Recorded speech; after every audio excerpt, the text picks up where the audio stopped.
फाल्गुनी पूर्णिमा का चंद्र गंगा के शुभ्र वक्ष पर आलोक धारा का सृजन कर रहा था। एक छोटा सा बजरा वसंत पवन में आंदोलित होता हुआ धीरे धीरे बह रहा था। नगर का आनंद कोलाहल सैकड़ों गलियों को पार करके गंगा के मुक्त वातावरण में सुनाई पड़ रहा था। मनोहर दास हाथ मुंह धोकर तकिए के सहारे बैठ चुके थे। गोपाल ने ब्यालू करके उठते हुए पूछा, बाबूजी, सितार ले आऊं? आज और कल, 2 दिन नहीं, मनोहर दास ने कहा। वाह बाबूजी, आज सितार न बजा तो फिर बात क्या रही? नहीं गोपाल, मैं होली के इन 2 दिनों में न तो सितार ही बजाता हूं और न तो नगर में ही जाता हूं। तो क्या आप चलेंगे भी नहीं? त्योहार के दिन नाव पर ही बीतेंगे? ये तो बड़ी बुरी बात है।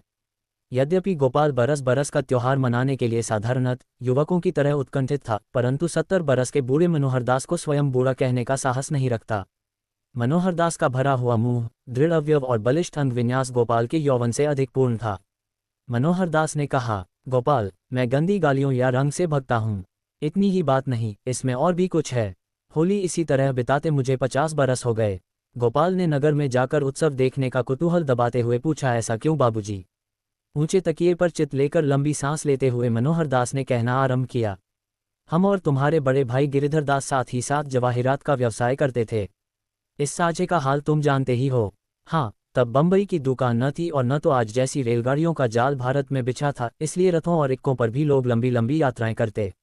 विशाल सफ़ेद अजगर सी पड़ी हुई उत्तरीय भारत की वह सड़क जो बंगाल से काबुल तक पहुंचती है, सदैव पथिकों से भरी रहती थी। कहीं कहीं बीच में 2-4 कोस की निर्जनता मिलती, अन्यथा प्याव, बनिए की दुकानें, पड़ाव और सरायों से भरी हुई इस सड़क पर बड़ी चहल पहल रहती। यात्रा के लिए प्रत्येक स्थान में घंटे में 10 कोस जाने वाले इक्के तो बहुतायत से मिलते। बनारस इसमें विख्यात था। हम और गिरिधर दास होलिकादह का उत्सव देखकर 10 बजे लौटे थे कि प्रयाग के एक व्यापारी का पत्र मिला। इसमें लाखों के माल बिक जाने की आशा थी और कल तक ही वह व्यापारी प्रयाग में ठहरेगा। उसी समय एक केवान को बुलाकर सहेज दिया और हम लोग 11 बजे सो गए। सूर्य की किरणें अभी न निकली थी, दक्षिण पवन से पत्तियां अभी जैसे झूम रही थीं, परंतु हम लोग इक्के पर बैठकर नगर को कई कोस पीछे छोड़ चुके थे। इक्का बड़े वेग में जा रहा था। सड़क के दोनों ओर लगे हुए आम की मंजरियों की सुगंध तीव्रता से नाक में घुसकर मादकता उत्पन्न कर रही थी। इक्केवान की बगल में बैठे हुए रघुनाथ महाराज ने कहा, सरकार, बड़ी ठंड है। कहना न होगा कि रघुनाथ महाराज बनारस के एक नामी लठैत थे। उन दिनों ऐसी यात्राओं में ऐसे मनुष्यों का रखना आवश्यक समझा जाता था। सूर्य बहुत ऊपर आ चुके थे, मुझे प्यास लगी थी। तुम तो जानते ही हो, मैं दोनों बेला बूटी छानता हूँ। आमों की छाया में एक छोटा सा कुआं दिखाई पड़ा, जिसके ऊपर मुरेरेदार पक्की छत थी और नीचे चारों ओर दालानें थीं। मैंने इक्का रोक देने को कहा। पूरब वाली दालान में एक बनिए की दुकान थी, जिस पर गुड़, चना, नमक, सत्तू आदि बिकते थे। मेरे झोले में सब आवश्यक सामान थे। सीढ़ियों से चढ़कर हम लोग ऊपर पहुंचे। सराय यहाँ से 2 कोस और गांव कोस भर पर था।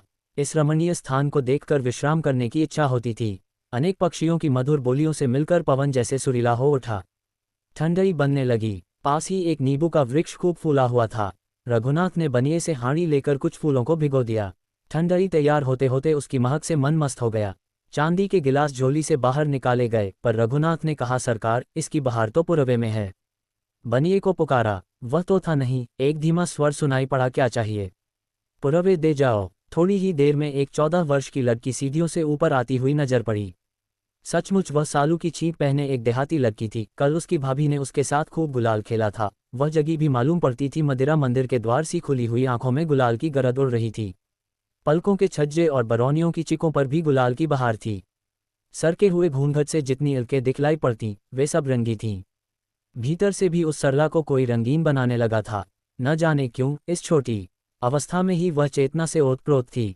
ऐसा मालूम होता था कि स्पर्श का मनोविकारमय अनुभव उसे सचेष्ट बनाए रहता, तब भी उसकी आंखें धोखा खाने ही पर ऊपर उठतीं। पुरवा रखने ही भर में उसने अपने कपड़ों को 2-3 बार ठीक किया, फिर पूछा, और कुछ चाहिए? मैं मुस्करा कर रह गया।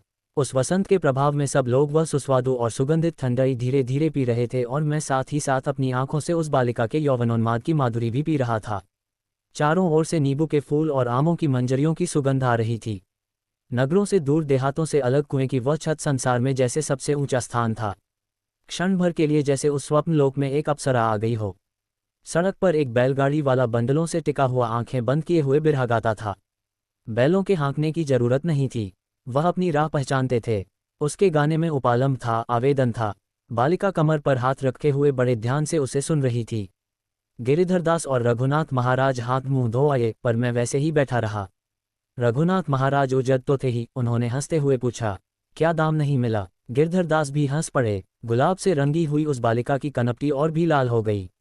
वह जैसे सचेत सी होकर धीरे धीरे सीढ़ी से उतरने लगी। मैं भी जैसे तंद्रा से चौंक उठा और सावधान होकर पान की गिलोरी मुंह में रखता हुआ इक्के पर आ बैठा। घोड़ा अपनी चाल से चला। घंटे 1.5 घंटे में हम लोग प्रयाग पहुंच गए।